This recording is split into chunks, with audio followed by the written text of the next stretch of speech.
është diçka shumë e rëndësishme që ne të kuptojmë.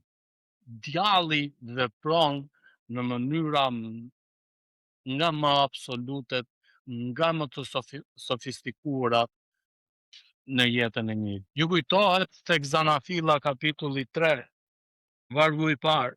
A ka thënë me të vërtet Perëndia mos hani nga të gjithë pemat e kopshtit? Ting ting ting ting.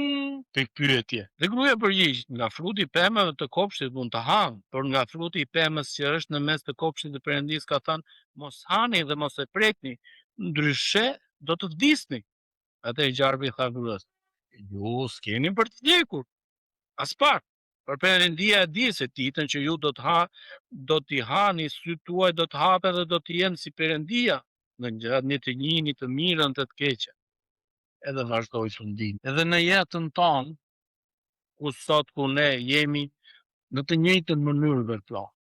A e vërtet? Por e vërteta është ndryshe. Çfarë bëri djalli në këto moment?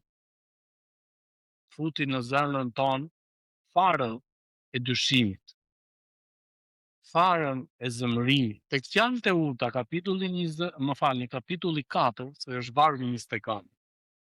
Thot, ruaje zemrën tënde sepse është burimi i jetës.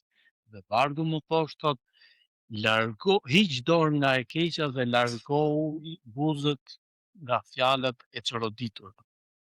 Sepse nëse ti do flasësh, siç themi neve shqip, sprapthi, ti po e mbush zemrën tënde në zëmërim, jetën tënde, zemrën tënde me zëmërim, edhe fillon edhe zihesh edhe urren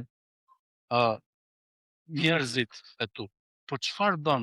Djalli këtë do. Ulet në stort edhe bën diligjendi.